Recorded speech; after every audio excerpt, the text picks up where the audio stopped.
Hello and welcome. I'm Brett Connor. And I'm Royce Connor, and this is The Best We Can Do. Here is the best we can do on today's episode. We're going to Hollywood, everybody. It's time to talk about the movies. Hooray for Hollywood. They're going to sue us. We have to pay. No music. Oh, God. Movies are a big part of both of our lives, and because the Oscars are right around the corner, we thought we would take some time today to talk to you about movies, what we love about them, what we struggle with about them. We'll talk about the Oscars this year a little bit, but let's get into the wonderful world of movies. Are you excited to talk about movies in Hollywood, Brett? I'm super excited. I'm remembering that when we were planning what this podcast was going to be, one of the notions was, it would be a pop culture podcast. We talk about pop culture. And I said, I don't know. I don't really follow pop culture. I don't know anything about pop culture. And the things you like are stupid. Well, I mean, I could say the same about you. And I think I'm going to by the time this episode's over. Very likely. But movies are something we can both get behind. We have always been fans even as kids. It also demonstrates one of the ways we are different, because I differentiate, in my mind, movies and films. Yes. To me, these are two different things. Yes. And in general, I really like movies and you really like films. If by that you mean I like good things and you like garbage, yes, I agree, Royce. Thank you. You like boring nonsense and I like things that make sense. It's more like that. To talk about the difference in my mind, and it's okay if you see it differently. In my mind, a movie is about entertainment. It's about pleasing a crowd. It's about escapism. Films, on the other hand, are different. I try not to be biased in my definitions, but I think in general, a film is more about the art and the craft of filmmaking and of acting and the technical parts. And Royce, you say that like it's a bad thing. It is a bad thing. It bore me to death. First of all, you say art like it's a four-letter word, and I completely disagree. I think it's the art part of film that makes it so compelling. There's a reason this has become the dominant cultural language of our time, and really it has been since the 20s. It is a way of capturing a nation's imagination. It is a way of reflecting a culture back to itself. It is a lingua franca. Lingua franca? Lingua franca. What is that, your drag name? Oh, that'd be a good one, actually. Oh, God. It is a collective expression of a society, and we put it on film for that society to watch and to see itself. And I don't think a movie does that. I think a movie is certainly a shared experience, a shared vision, but if there's no depth to it, if there's no meat to it, and yes, if there's no real art to it, I just can't subscribe. I just cannot give myself to that. I completely understand. And you are wrong and they are boring. There are good reasons, okay, maybe a little petty, but mostly good reasons why films, artsy movies, things like that just have never appealed to me. One, they tend to be phenomenally slow-paced. People out there, you know I'm right. Your friends dragged you to some art house theater at some point to watch some nonsense in French, watching 3 lesbian nuns sit down and watch roses grow for 3 hours. They're awful. They are so slow-paced, I just can't get engaged with them. I just don't like when stories are boring, and they can be so incredibly dull. And then there's a more petty one I understand. A lot of art house movies are not in English, and my problem is not that they are not in English. That's fine.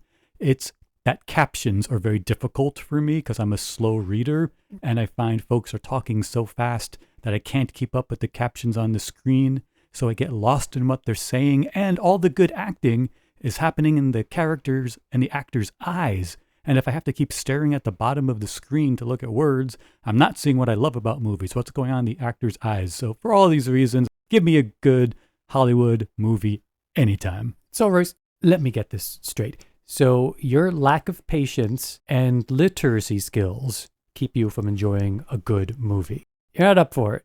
You're not up for a good film. If they would make good films more often, maybe I'd like them more, but I certainly will never prefer them to a good old popcorn movie. Well, that's your problem. If there aren't people flying around in capes and entire cities being exploded, you're not interested. And I have zero interest in that kind of movie. Oh. The popcorn Hollywood fluff with zero depth to it. That's not worth my 2 hours. It's not worth my $15. It's not worth any of that. Well, let me just argue for why I love movies so much. I love movies for so many reasons, but if I were going to narrow it down to two, one is life is so hard, and I just love some good old-fashioned escapist entertainment. I can go back to CNN when I get home, but I want to see people in tights fighting bad guys. You want to watch people in tights, you want to see them in a ballet. I want to see them with a giant S on their chest fighting Lex Luthor. I just love it so much. It's just so wonderfully entertaining, even if it can be a bit on the silly side. I just love it. And another thing I love about movies is the social element of them.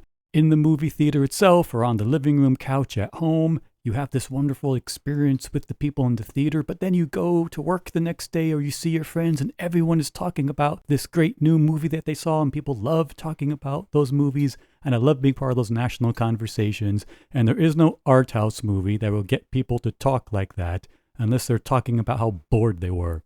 I will say one thing I appreciate about all cinema, movies or films, as you like to differentiate, the creative act, I think, is always worth being celebrated, even if the final product is not my cup of tea. Ha! And it's also not to say that movies, if you call them, these blockbuster summary things that generally I don't like, that I just hate them singularly.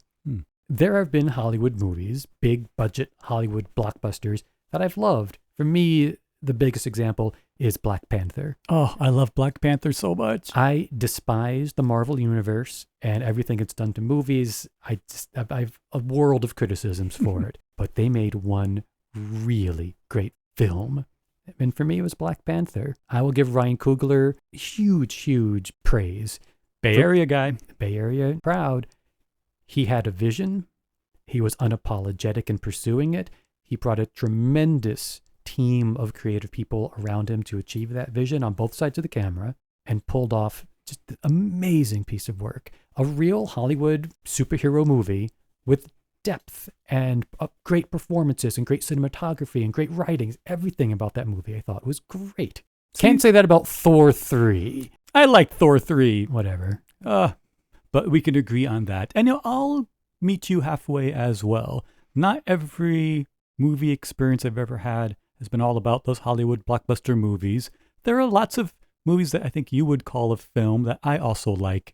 And I'll put a shout out for one of them, actually. Not enough people have seen this, and you all should. Streaming on Hulu and Disney Plus is one of my favorite films from last year called The Life of Chuck. Oh, I like that movie, Royce. Yes. I am so glad you saw it because so few people did. It is fantastic. The director's name is Mike Flanagan, and he's done a few Stephen King adaptations, and it is a Stephen King adaptation, although it's far from a horror movie. It's one of those, the less you know, the better things. But folks, if you're looking for just a good film, it's no Hollywood blockbuster. Certainly its box office take would demonstrate that.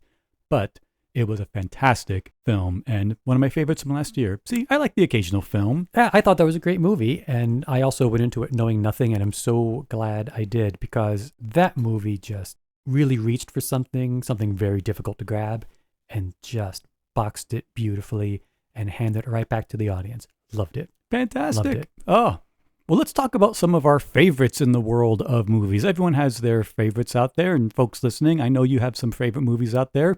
Let's learn a little bit about the Connor brothers here. What do we love? Well, I'll say, by far, my favorite movie of all time is Stanley Kubrick's Dr. Strangelove. And if you have never seen this movie, people, go out and get it immediately. It takes a extremely terrifying situation, which is sort of the beginnings of a nuclear war, and makes a comedy out of it. A hysterical comedy. An absolutely geniusly constructed comedy. It is brilliant writing, unbelievably good direction, one of the best uses of cinematography I've seen in film. There's just so many iconic images from that movie, and two performances that I think are for the ages. One is George C. Scott. Oh, so good. Who is so fantastic in that movie. And then a legendary performance, I should say performances, by the great Peter Sellers. I love him in this movie. I love everything about Dr. Strangelove. I love how it just completely turns the notion of a war movie, of a World War III movie, of an Armageddon movie, and just turns it completely on its head and makes a laugh out loud, funny comedy about it. And it's hilarious. Isn't Peter Sellers playing 3 or so characters in that movie? He plays a British officer. He plays a president of the United States. He plays the titular Dr. Strangelove. He's so fantastic in this movie. He's endlessly funny and inventive. It has a plethora. Oh yeah, I said plethora. Of quotable lines. Gentlemen, there's no fighting in here. This is the the war war room. room. One of my all-time favorite lines. I agree. So, Brett, would you say then if Dr. Strangelove is your favorite movie, that comedy is your favorite genre? I don't know if I would say that. I think if I was going to pick on a favorite genre, I would say dramas. A really well thought, well felt, well constructed drama. Of course you would say that. Always going to be my go-to. And there's a few examples I can think of. I absolutely love Casablanca. Oh, it's a romance.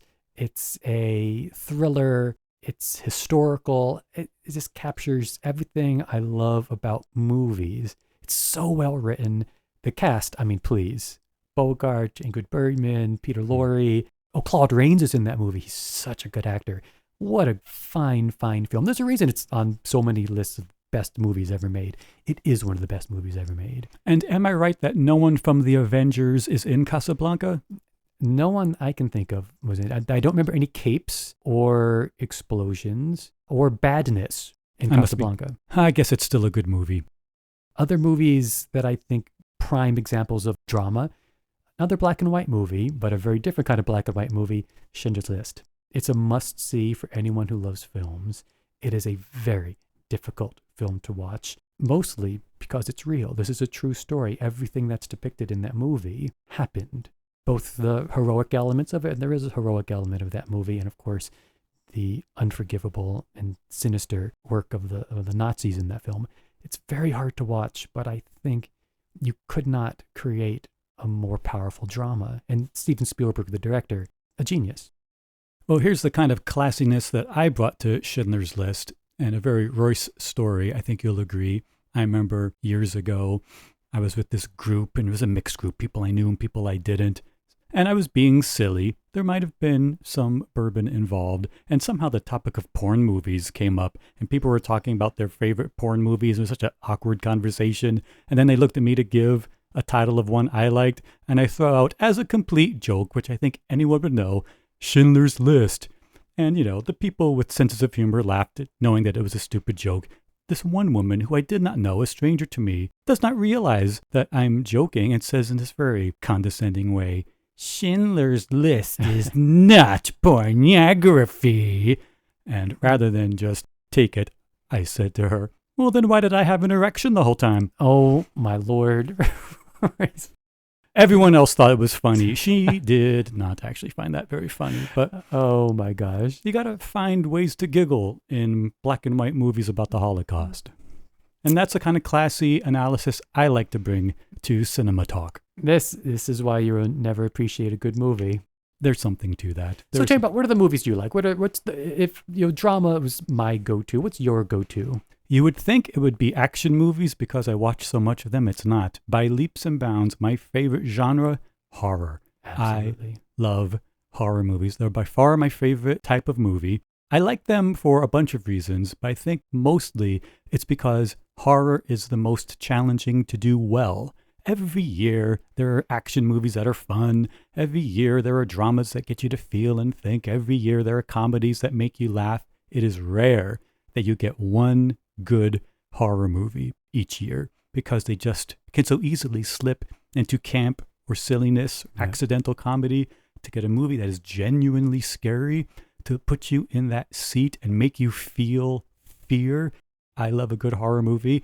And the movie that made me love horror movies, A Nightmare on Elm Street. I love that movie. Do you remember watching that at home? Oh, yes. It scared us to death. I think I hid behind a chair in the living room for most of Nightmare on Elm Street, and I just loved and hated the feeling of being terrified. Yet I'm in my living room, perfectly safe.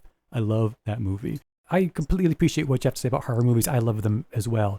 It is a completely unfakeable reaction. You can sit in a movie, any other kind of movie, and pretend you're having the reaction that everyone else around you is having. You can sort of laugh if everyone else is laughing, ha ha ha, and you can, sit there sternly and watch if everyone's having a dramatic moment, but you cannot pretend to be terrified.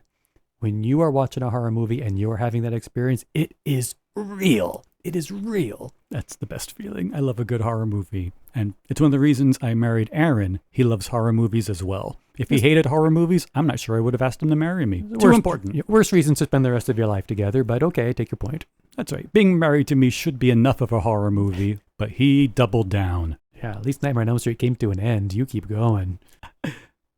Well, but they can't all be things I love. I'll tell you about some parts of movies that I hate and kinds of movies I hate in general. As much as I love a good superhero movie, and I really do, conversely, a bad superhero movie makes me insane. And I'll give you a good example of one, but it requires a little bit of a story. Oh, God. Don't worry, folks. It's coming from me, Royce, so it won't be a bunch of ridiculous details. But we do have to go back in time to our childhood. And we would visit over many summers a place in New York called Lake Chautauqua, which is a fantastic place, but it is home to an incident that we refer to this day as the Chautauqua incident. Are we going to talk about the Chautauqua incident? It's relevant. Oh my goodness. I will say, listeners, this is Brett. Royce swore me to secrecy that I was never, ever allowed to speak of the Chautauqua incident. Ever. I'm liberating my story. You go. You do it, Royce. It's not much of a story, actually, folks. When I was very young, I don't know, 7, 8, young. Maybe younger, yeah. We were staying at our aunt's house in Lake Chautauqua, and I sleptwalked. And in the oddest sleepwalking, I don't know what it means. Psychologists out there, here's the story. You can write us and tell us what this means. Sleepwalking, I walk from the room that you and I were sharing into the room where our parents were, and I puke and urinate all over our father, head to toe like a car wash, just let it all out. I have no memory of this, but it all happened. And then I walk back to our room and just crap the bed like a racehorse. So just, true. Just covered in anything that was in my body. It came out of me all over my father, all over the bed. It was just, all over me. It was all over me. It was disgusting. The Chautauqua incident, it was traumatizing and disgusting for everybody. Horrible. And it is because of that I refer to this superhero movie as Chautauqua Man. Are you talking about Aquaman? Aquaman is one of the worst movies I've ever seen, and I think of it as Chautauqua Man purely because of that story from when I was a kid.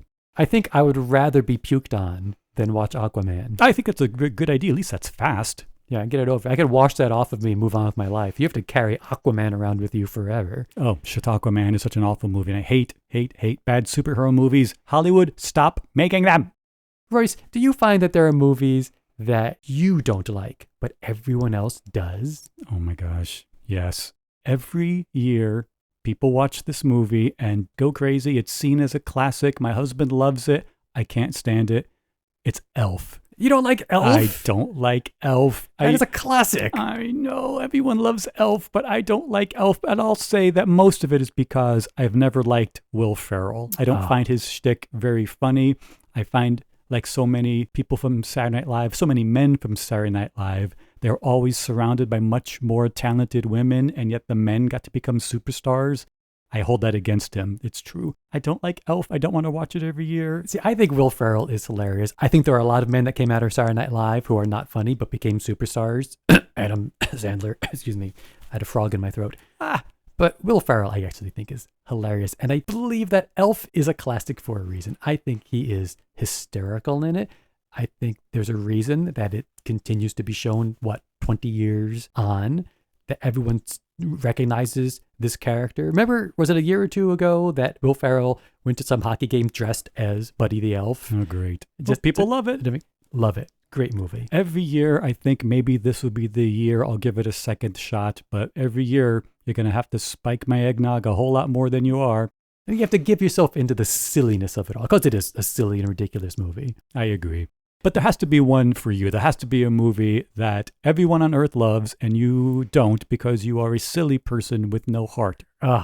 There is one, and I kind of feel bad talking about it, but Oh, it has always been the case. I'm so sure I know what you're going to say. I have always not liked this movie. I find it shocking that everybody on earth seems to love it. I know there are people that it's their favorite movie of all time. Oh boy. And I hate mentioning it because of recent events, but I have to be honest, I do not like The Princess Bride. Oh, you are a shameful, I don't horrible like it. person with no soul, no heart, no sense of childlike joy. Who doesn't like The Princess Bride? Well, here's the thing. It has individual elements that I think are very good. It has some performances that I like. It has a lot of set pieces that I think are very, very good, very funny, there's a lot of action.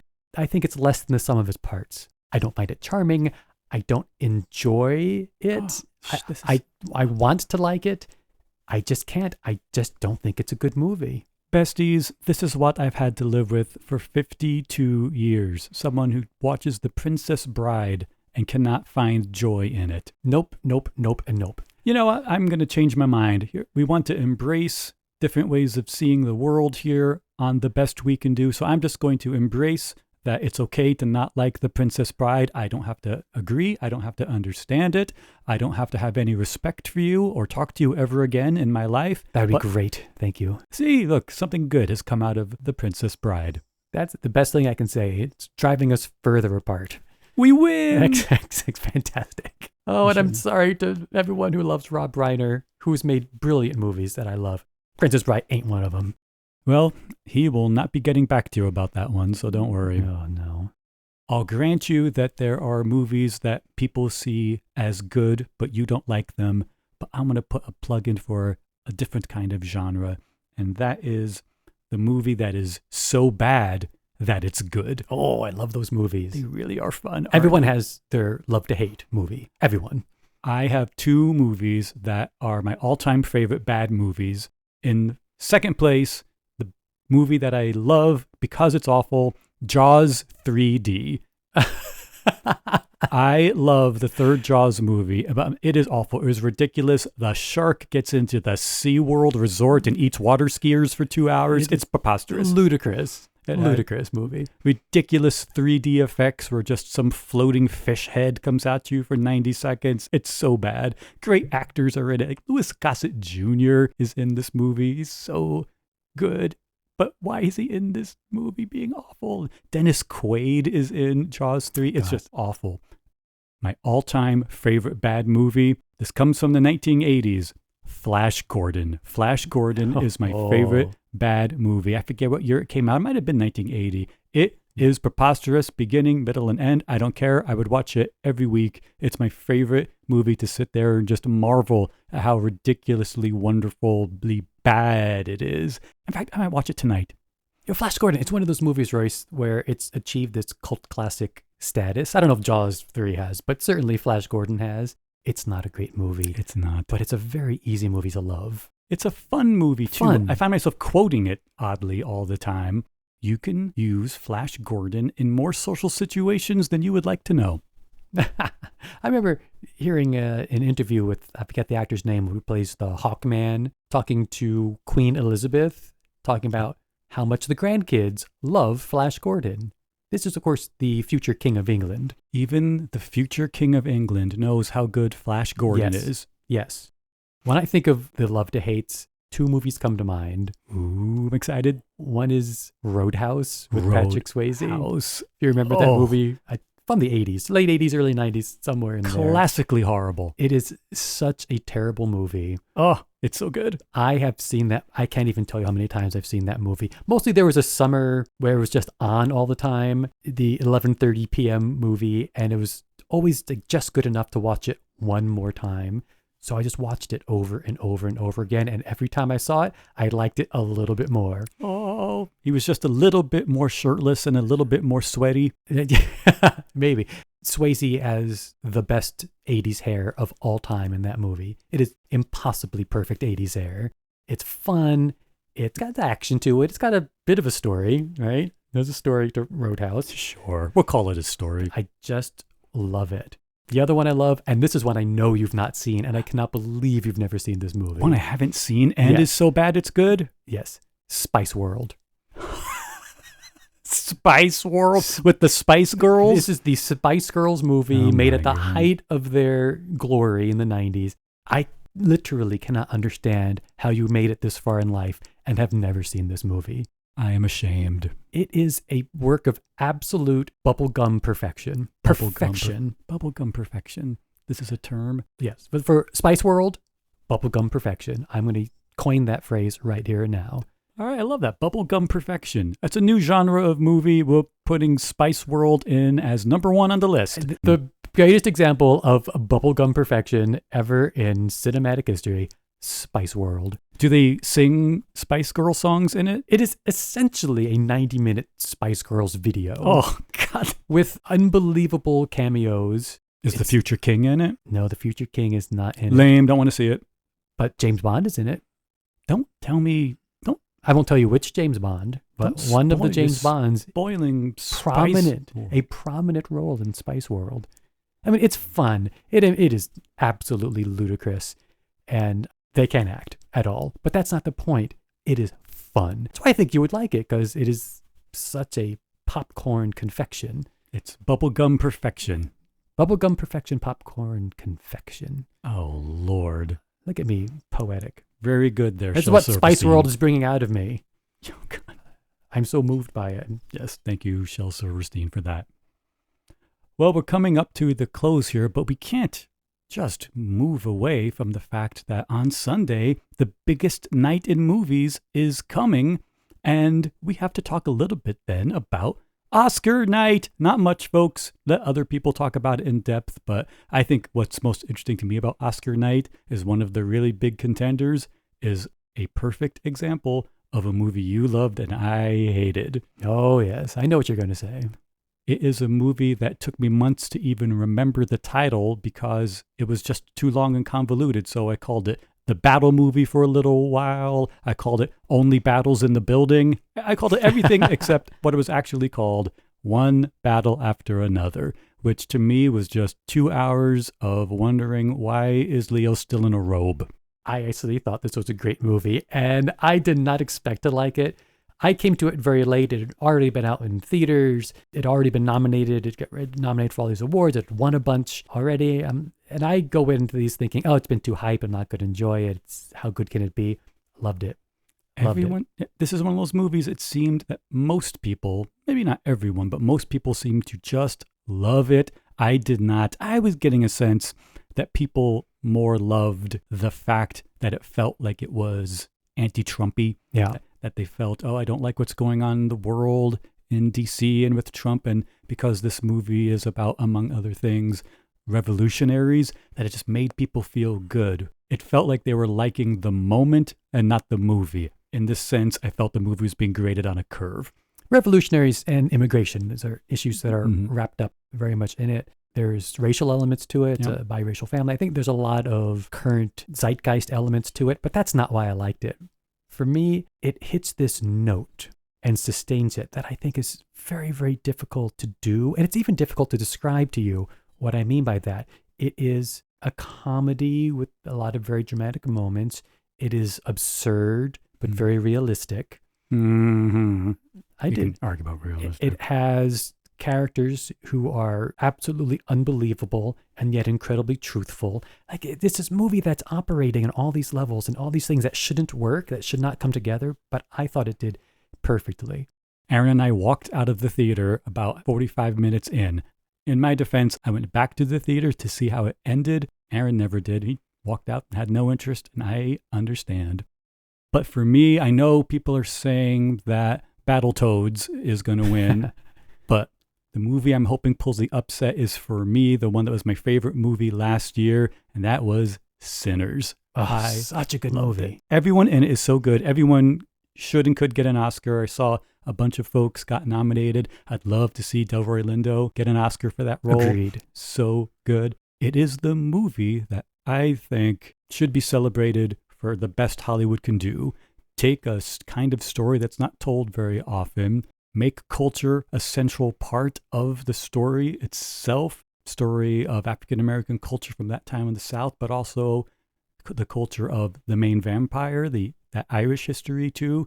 make music part of it and the cultural elements, the historical cultural elements of music, it just was perfection. And then you throw in some vampires and horror elements and you have a movie for me. I love Sinners. It's funny. We've talked about horror movies.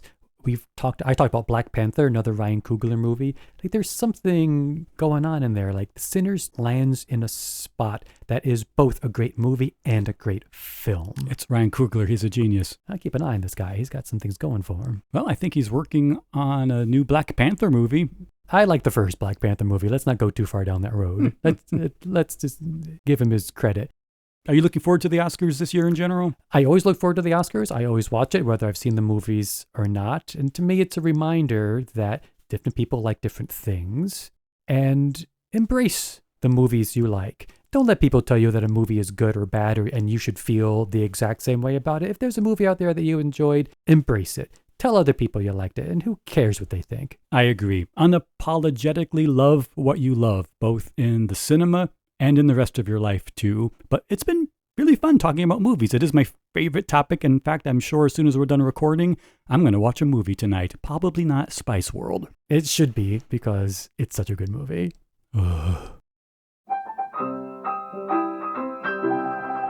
That will wrap things up for this episode. Thanks to our theme composer, Seth Weinstein. And thank you, besties, for spending time with us today. We know you're doing your best out there. We can't wait to see you again soon. Like and subscribe so we can stay in touch.